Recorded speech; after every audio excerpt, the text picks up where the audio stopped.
ఈరోజు చైత్రమాసం మంగళవారం ఎంతో పవిత్రమైన విశేషమైన రోజు.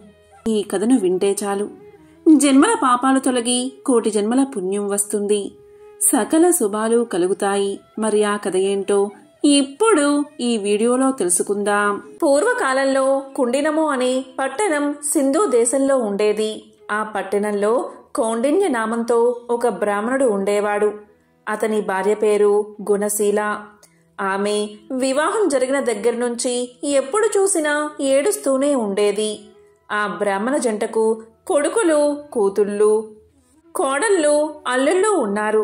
ఆమెకు సకల భోగభాగ్యాలు ఉన్నా కాని ఎప్పుడూ కూడా ఎందుకు ఏడుస్తుందో ఎవరికి అర్థం అయ్యేది కాదు. ఈమె ఏడుపు విని చుట్టుపక్కల వాళ్ళంతా ఎందుకు ఈమె ఇలా ఏడుస్తుంది, ఈమె అరుపులు వింటుంటే దరిద్రానికి సంకేతంగా అనిపిస్తుంది అని తిట్టుకునేవారు. ఈమె ఏడవడానికి ఏదో ఒక వంక చూసుకునేది. పిల్లి చచ్చినా, ఇంట్లో బల్లి చచ్చినా, వీధిలో కుక్క చచ్చినా దాన్ని ఒడిలో పెట్టుకుని ఏడుస్తూనే ఉండేది. కాని విధి మాత్రం ఈమెకు అనుకూలంగా లేదు. ఇలా ఒకరోజు ఇంట్లో పిల్లి చనిపోతే దాన్ని ఒడిలో పెట్టుకుని ఏడుస్తూ కూర్చుంది. ఆమె ఎప్పుడైతే దాన్ని ఒడిలో పెట్టుకుని ఏడుస్తూ ఉందో వెంటనే ఆ పిల్లి చచ్చింది కాస్త బతికిలేచి వెళ్లిపోయింది. మరలా తెల్లవారేసరికి ఇంట్లో ఒక బల్లి చనిపోయింది. దాన్ని కూడా ఒడిలో పెట్టుకుని ఏడుస్తూ ఉంది. అక్కడ కూడా ఆశ్చర్యం జరిగింది. ఆమె ఒడిలో పెట్టుకుని ఏడవడం మొదలు పెట్టగానే ఆ బల్లికి తిరిగి ప్రాణం వచ్చి వెంటనే వెళ్లిపోయింది. ఆమె జరిగిందంతా చూసి ఏడవడానికి కారణం లేకపోయిందే అని ఇంకా ఏడవడం మొదలు పెట్టింది. ఇలా ఉండగా ఒకరోజు వీధిలో ఒక కుక్క చనిపోయింది. దాని దగ్గరకు వెళ్లి ఒడిలో కుక్కను పెట్టుకుని ఏడుస్తూ ఉంది. ఆమె అలా ఒడిలో పెట్టుకుని ఏడవడం మొదలు పెట్టగానే ఒక్క దెబ్బకు ఆ కుక్క బతికి పరుగు పెట్టింది. అది చూసి, దేవుడా, నాకు మనస్ఫూర్తిగా ఏడ్చే స్వతంత్రం కూడా లేకుండా చేస్తున్నావు అని బోరున ఏడవడం మొదలుపెట్టింది. ఇదంతా చూసిన జనానికి ఇదేదో వింతగా అనిపించింది. అలా వారు ఆమె వైపు విచిత్రంగా చూడసాగారు. ఇక ఏడవడానికి కుదరడం లేదు అని ఒక ఉపాయం చేసింది. బయట ఉన్న తేలులను తీసుకువచ్చి ఉప్పు పాత్రల్లో, మిగతా పాత్రల్లో తేలుల్లో, జర్రుల్లో ఉంచింది. ఎందుకు అంటే కూతుర్లు, కోడళ్ళు అలా వంట నిమిత్తం చేతులు ఆ పాత్రలో పెట్టగానే అవి కుడతాయి గనక ఆ నొప్పితో వారు ఏడుస్తూ ఉంటే వారి పక్కన కూర్చుని ఏడవచ్చు అని ఈమె ఆలోచన. కాని విధి మాత్రం ఆమెకు వ్యతిరేకంగా ఉంది. కూతుర్లో, కోడళ్ళు వాటిలో తమ చేతులు పెట్టగా జర్రెలు అలాగే తేల్లో వస్తువులుగా మారిపోయాయి. అంతేకాదు, తన కొడుకుల బట్టల్లో పాములు ఉంచేది. అలా పాములు కరిస్తే కొడుకులు చచ్చిపోతే ఏడవచ్చు అని ఈమె ఆలోచన. కాని విధి మాత్రం వేరేగా ఆలోచన చేసింది. ఆ పాములు కాస్త బంగారు మొలతాలలా అయిపోయాయి. ఇక కొడుకులు బట్టల్లో చెయ్యిలు పెట్టగానే బంగారు మొలతాళ్ళు వాడి చేతికి అందాయి. వెంటనే కొడుకులు, అమ్మా, బట్టల్లో బంగారు మొలతాడు ఎందుకు ఉంచావమ్మా అని అడగ్గానే దానికి ఆమె, నాయనా, వాటిని తీసి జాగ్రత్తగా దాచుకోండి అని పలికేది. అలా ఆమె ఏమి చేసినా ఏడవడానికి అవకాశం దొరకకపోవడం వల్ల ఆమె అడవికి పోయి అక్కడ కూర్చుని ఏడవడం మొదలుపెట్టింది. అలా ఏడుస్తున్న సమయంలో పార్వతీ పరమేశ్వరులు ఆ మార్గం గుండా పోతూ ఆమెను చూసి ఇలా పలికారు, ఎందుకమ్మా ఏడుస్తున్నావు అని అడగ్గా దానికి ఆమె ఇలా సమాధానం చెప్తుంది, ఓ మహనీయ దంపతుల్లారా, నాకు అష్టైశ్వర్యాలు ఉన్నాయి. కాని ఎప్పుడు ఏడవాలనే బుద్ధి పుడుతుంది. అలా ఏడుస్తుంటేనే నాకు మంచిగా అనిపిస్తుంది. దానికి కారణం మీరే చెప్పాలి అని బ్రతిమాలుతుంది. అప్పుడు పార్వతీదేవి మొత్తం తెలుసుకుని ఇలా అంటుంది, ఓ గుణశీల, పూర్వం నీవు కందాబచ్చలి నోమును నోచావు. కాని దానికి ఉద్యాపన చేయడం మర్చిపోయావు. అందువల్లే ఈ జన్మలో ఈ గ్రహచారం నీకు పట్టింది. నీవు ఈ నోము నోయడం వల్ల మంచి సంతానం, సర్వభోగాలు కలిగాయి. అని పలకగా గుణశీల అమ్మవారిని చూసి, అమ్మా, ఈ నోముకు ఉద్యాపన ఎలా చెయ్యాలో చెప్పమని కోరింది. దానికి అమ్మవారు ఇలా చెప్తుంది, అయితే విను. వెండితో కంద దుంపను చేయించు, బంగారంతో బచ్చలి తీగ చేయించు, మంచి కంద సేరు, బచ్చలి అరసేరు, 5 మానికల బియ్యం, పసుపు కుంకుమలతో, నల్ల పూసలు, రవికల గుడ్డలు, మెట్టెలు, మంగళ సూత్రాలతో, ముత్తైదువులకు దక్షిణ తాంబూలాలతో వాయనాలు సమర్పించు అని పార్వతీదేవికి చెప్పింది. అంతట గుణశీల ఇలా పలుకుతుంది, అయితే తల్లి, నేను వచ్చేంత వరకు ఇక్కడే ఉండమని ప్రార్థించి పరుగు పరుగున ఇంటికి పోయి అన్ని వస్తువులు తీసుకువచ్చి పార్వతీ అమ్మవారికి సమర్పించి ఉద్యాపన చేసింది. ఇక పార్వతీ అమ్మవారు నిండు హృదయంతో ఆమెకు ఆశీస్సులు అందించారు. అంతతో అమ్మవారు అంతర్ధానమయ్యారు. ఇక గుణశీల ఇంటికి వచ్చి జరిగిందంతా ఇంట్లో వారికి చెప్పేసరికి అందరూ ఆశ్చర్యపోయారు. 4 జాతుల వారు కుల భేదం లేకుండా ఈ వ్రతాన్ని ఆచరిస్తే సమస్త దుఃఖాలు తొలగిపోతాయని ఆమె చెప్పింది. దాంతో అందరూ కందాబచ్చలి వ్రతాన్ని ఆచరించి సర్వదుఃఖాలను పోగొట్టుకుని సుఖంగా జీవించారు. ఈ వ్రత కథను ఎవరైతే వింటారో వారికి సమస్త దుఃఖాలు తొలగిపోయి సకల శుభాలు కలుగుతాయి. పూర్వం గండకీ నదీ తీరాన ఉన్న సిరిపురం రాజ్యాన్ని వేరసేన మహారాజు జనారంజకంగా పరిపాలిస్తూ ఉండేవాడు. పాడి పంటలతో సుఖ సంతోషాలతో ప్రజలు ఆనందంగా జీవిస్తూ ఉండేవారు. ఈ వీరసేన మహారాజుకు వేట అంటే మిక్కిలి మక్కువ. అతను ఒకసారి గండకీ నదీ తీరాన్ని ఆనుకుని ఉన్న అడవిల్లోకి బయలుదేరాడు. చాలాసేపు క్రూర జంతువుల్ని వేటాడాడు. దాంతో రాజు రెట్టించిన ఉత్సాహంతో బాగా దట్టమైన అడవిల్లోకి వెళ్లిపోయి దారిని తప్పాడు. వెనుక ఉన్న సైన్యాలు రాజుని అందుకోలేక వెనుక పడ్డారు. ఇలా 2 రోజులు గడిచాయి. రాజు జాడ కోసం సైన్యాలు 4 భాగాలుగా విడిపోయి 4 దిక్కులా గాలించి అతి కష్టం మీద 3వ రోజున రాజు జాడ కనుక్కుని అందరూ ఒక చోటకు చేరుకున్నారు. గుర్రం మీద 3 రోజులు ఒంటరిగా ప్రయాణించిన రాజు బాగా అలసిపోయి నిస్సత్తువుగా ఉండిపోయాడు. వెంట తెచ్చుకున్న ఆహార పదార్థాలు నీళ్లు ఖర్చయిపోవడంతో సైనికులు కూడా అలసిపోయి ఆకలితో ఉన్నారు. చాలాసేపు గాలింపు తర్వాత వాళ్లకి ఒక చిన్న పంట పొలం కనిపించింది. దాంట్లో చెరుకు, మొక్కజొన్న పంటలు ఉన్నాయి. దాంతోపాటు మామిడి, సీతాఫలం బాగా విరగకాచి ఉన్నాయి. మధ్యలో తీయని నీటితో కూడిన ఒక బావి ఉంది. ఇక సైనికులంతా ఆ పొలంపై పడి ఎవరికి కావలసిన వారు తీసుకుని కడుపు నిండా తిని మధురమైన బావినీరు తాగి మహారాజుకి కావలసిన ఫలాలు, చల్లని నీరు ఇచ్చి రాజును సేద తీర్చారు. కాసేపటికి తేరుకున్న మహారాజు తన సైన్యంతో సహా రాజ్యాన్ని చేరుకున్నాడు. కాని చిత్రంగా మరుసటి రోజు నుంచి రాజుకి తీవ్ర అశాంతి, అనారోగ్యం మొదలయ్యాయి. రోజు రోజుకి క్షీణిస్తూ మంచం పట్టాడు మహారాజు. రాజవైద్యులు ఎన్ని చికిత్సలు చేసినా రాజుకి ఆరోగ్యం చేకూరలేదు. ఈ విధంగా రోజులు నెలలు గడిచినా కూడా తన రోగం తగ్గకపోయేసరికి రాజు తన గురువైన తపోధనుడైన సదానంద మహర్షిని పిలిపించి తన సమస్యను పూర్తిగా వివరించాడు.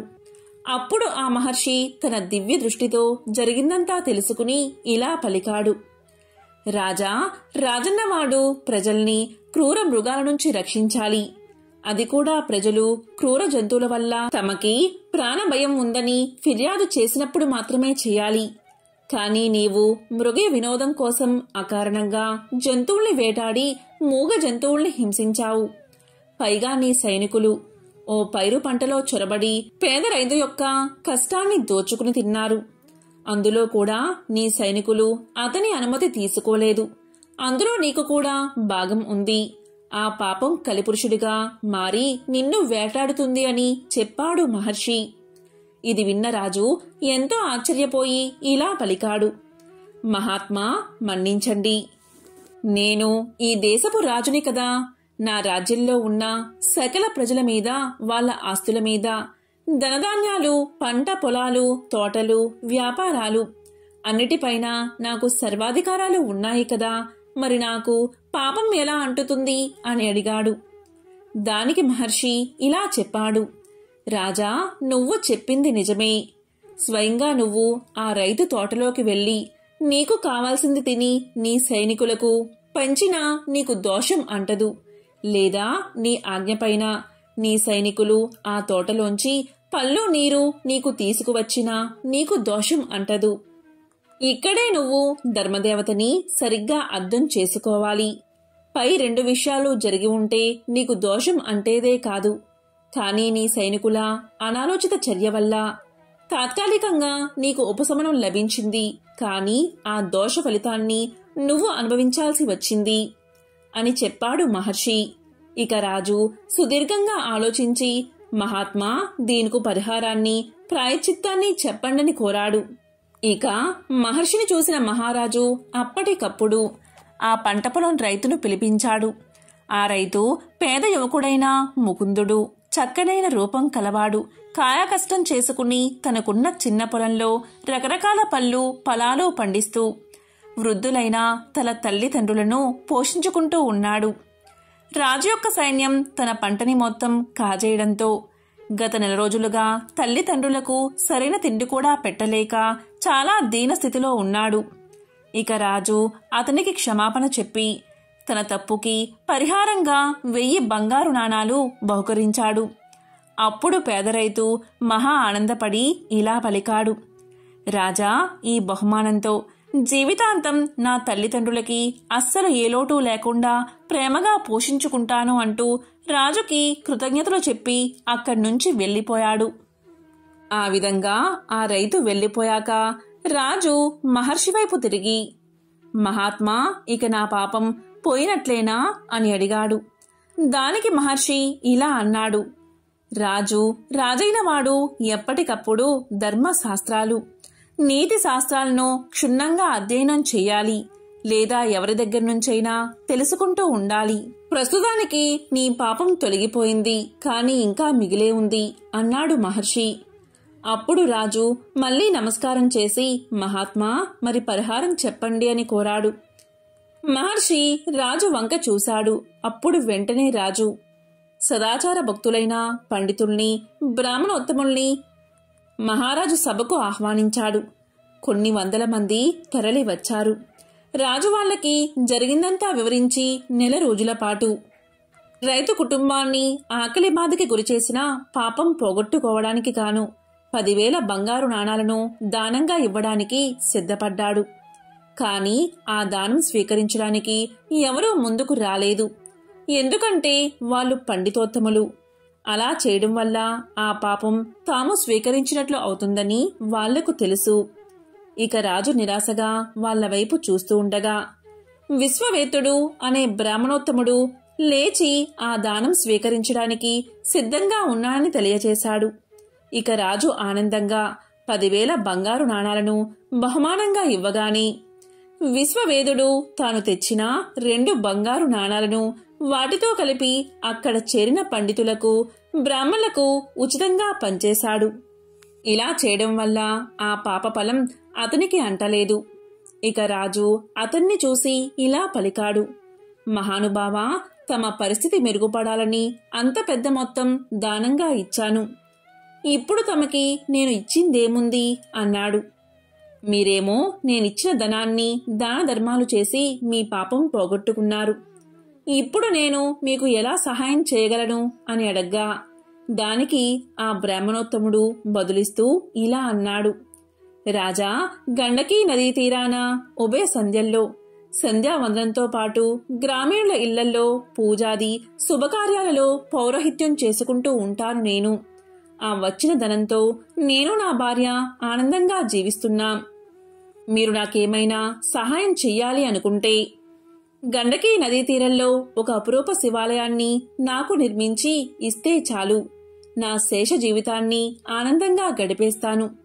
దాంతో మా ఇద్దరి జీవితాలు ఆ పరమేశ్వరుడి అనుగ్రహం వల్ల పరిపూర్ణమవుతాయి. అని చెప్పగా రాజు దానికి ఆనందంగా ఒప్పుకుని ఆ బ్రాహ్మణుడికి శివాలయం కట్టించి ధర్మదేవత యొక్క అనుగ్రహం పొంది ధన్యుడు అయ్యాడు రాజు. కాబట్టి అధికార బలంతో ఇతరుల మనస్సును ఎప్పుడూ నొప్పించరాదు. ఇలా చేస్తే మనశ్శాంతి కలుగుతుందని ఈ కథ మనకు తెలియచేస్తుంది. ఎంతో పవిత్రమైన విశేషమైన ఈ రోజు ఈ కథను వింటే చాలు సకల శుభాలు కలుగుతాయి. ఒక బ్రాహ్మణుడికి 5 కొడుకులు ఉన్నారు. వారికి పెళ్లిళ్లు జరిగి భార్యతో హాయిగా కాపురం చేసుకుంటున్నారు. వారిలో 5వ కోడలు కరుళ్ళ గౌరీనోము పట్టింది. ఆమె సూర్యుణ్ణి ఆరాధిస్తూ అత్త సొమ్ము అక్కర్లేదు, మామ సొమ్ము అక్కర్లేదు, పుత్రి సొమ్మొద్దు, పురుషుని సొమ్ము అసలే వద్దు, నా సొమ్ము నాకిమ్ము అని పలికేది. రోజు ఈ విధంగా అండం విన్న అత్తా మామలు, బావా మరదళ్ళు, తోడి కోడళ్ళు భర్తకు ఆమెపై కోపం వచ్చింది. అందరూ కలిసి ఒకరోజు ఆమె నిద్రపోతూ ఉండగా మంచంతో సహా ఆమెను అడవిలో విడిచి వచ్చారు. ఆమె నిద్ర లేచింది. భయపడక ఆమె అక్కడే స్నానం చేసి సూర్యదేవుణ్ణి ప్రార్థిస్తూ ఉండగా దోసిట రత్నాలు పడ్డాయి. వాటితో పసుపు, కుంకుమ, కొంచెం ఉప్పు, మిరపకాయలు, బియ్యము కొని ఒక ముసలవాని సహాయంతో ఆ సమీప గ్రామాన చిన్న ఇంటిలో ఉన్నది. ఎప్పుడైతే ఈమెను ఇలా చేశారో వారికి దరిద్రం పట్టి పల్లె పల్లెకు తిరుగుతూ అడుక్కుంటూ జీవితం గడపడం మొదలుపెట్టారు. అలా ఊరు తిరుగుతూ ఉండగా ఒక దగ్గర సూర్య నమస్కారం చేస్తున్న ఈమెను చూశారు. మన అమ్మాయి కూడా ఇలాగే సూర్య నమస్కారం చేసేది అని వారిలో వారు అనుకున్నారు. సూర్యుడి కరుణ వల్ల అక్కడ మేడలు, మిద్దెలు, ఇల్లు, వాకిళ్ళు, తోటలు, దొడ్లు విపరీతంగా కొన్నది ఆమె. నిత్యాన్నదానం చేసేది. ఒకరోజు అత్తామామలు వచ్చి అన్నం పెట్టమన్నారు. నా అత్తామామ మీలాగే ఉండేవారని వారిని చూసి పలికింది. ఇంతలో భర్త వచ్చాడు. ముగ్గురుకు తలంటు పోసి కొత్త బట్టలు కట్టబెట్టింది. వారితో కరుళ్ళు కొత్తవి కంచంలో పెట్టి కరుళ్ళ గౌరీనోము నోయించింది. ఇలా 5 సంవత్సరాలు చేయించగాని వారి పాపాలన్నీ తొలగిపోయాయి. దాంతో వారు కోడలతో సహా ఎంతో ఆనందంగా జీవనం సాగించారు. ఎంతో పవిత్రమైన విశేషమైన ఈ కథను విన్నవారికి సకల శుభాలు కలుగుతాయి. మంగళవారం సందర్భంగా లక్ష్మీదేవికి సంబంధించిన ఒక విశిష్టమైన కథను ఇప్పుడు ఈ వీడియోలో తెలుసుకుందాం. పూర్వం అవంతి నగరంలో ధర్మయ్య, శ్యామల అనే దంపతులు ఉండేవారు. ధర్మయ్య వడ్రంగి పని చేసుకుంటూ జీవితం గడిపేవాడు. ఆ దంపతులకు 3 కుమార్తెలు. ఒక సంవత్సరం కరువు కాటకాలు వచ్చి ధర్మయ్యకు పని దొరకక ఇల్లు గడవడానికి కూడా చాలా కష్టపడ్డాడు. ఆ తరువాతి సంవత్సరం కూడా కరువుతో దేశమంతా అల్లాడిపోయింది. ప్రజలందరూ తిండి గింజలు దొరకక నానా ఇబ్బందులు పడ్డారు.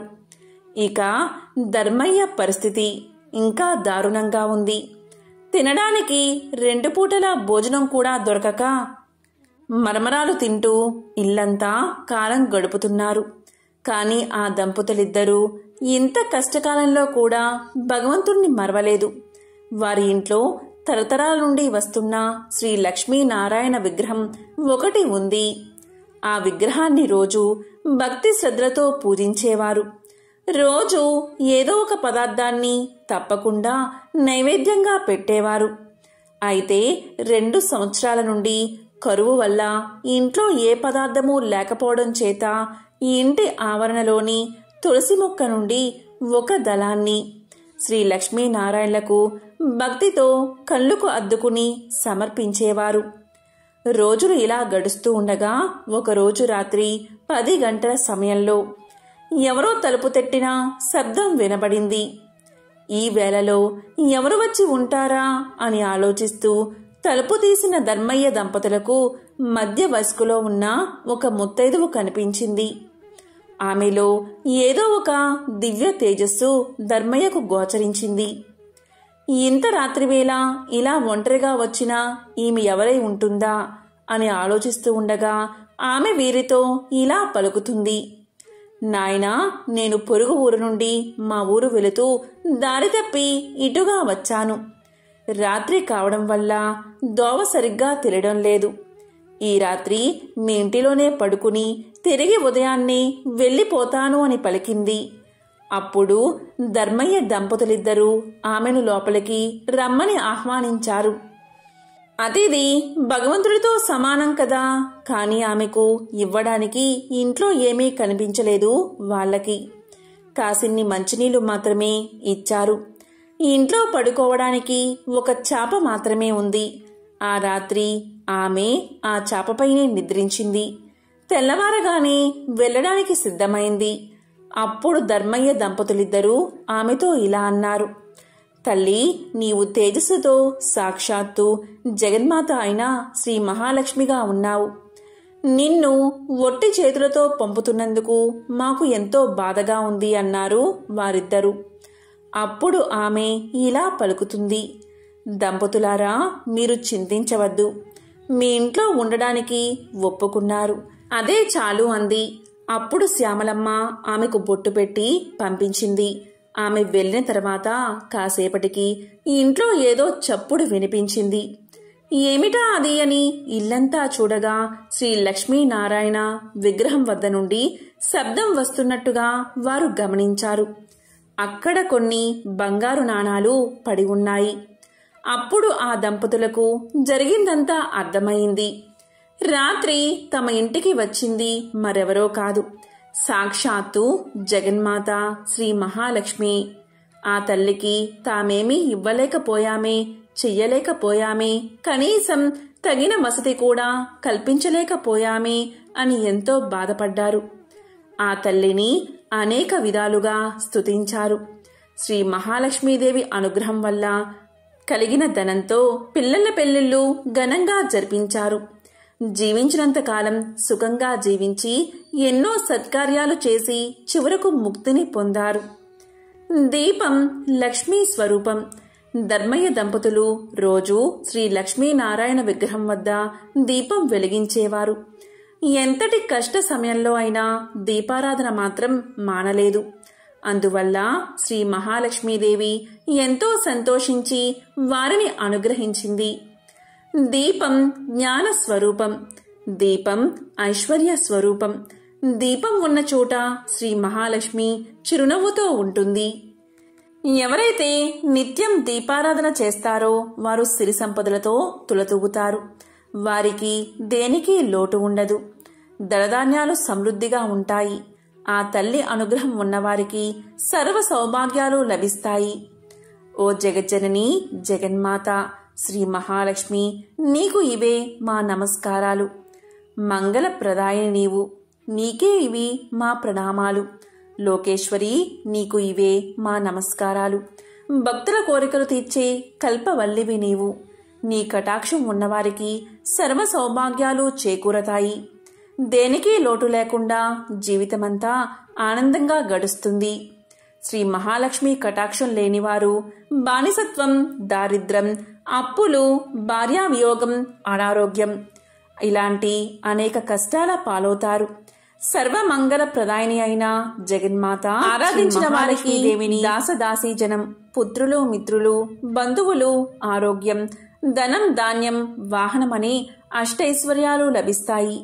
శ్రీ లక్ష్మీనారాయణను ఎవరైతే ఎప్పుడూ మనసులో ప్రార్థిస్తూ ఉంటారో వారికి సర్వ సౌభాగ్యాలు కలుగుతాయి. వారికి ఎటువంటి పరిస్థితుల్లో కూడా ఆపద దరిచేరదు. శ్రీ లక్ష్మీనారాయణులు అన్యోన్యమైన జంట. మత్స్య అవతారంలో శ్రీ లక్ష్మిగాను, కూర్మావతారంలో కూర్మావతిగాను, నరసింహ అవతారంలో శ్రీ మహాలక్ష్మిగాను, వరహ అవతారంలో భూలక్ష్మిగాను, శ్రీరామావతారంలో సీతగాను, శ్రీకృష్ణావతారంలో రుక్మిణిగాను ఆ మహాలక్ష్మి తన పెర్మిటి అయిన శ్రీమన్నారాయణుడితో కలిసి అవతరించింది. ఎంతో పవిత్రమైన విశేషమైన ఈ రోజు ఈ కథలను విన్నా, చదివినా, చెప్పినా, వినిపించినా సకల శుభాలు కలుగుతాయి. ఓం శ్రీ మహాలక్ష్మియే నమః. ఓం నమః శివాయ. ఓం నమో భగవతే వాసుదేవాయ.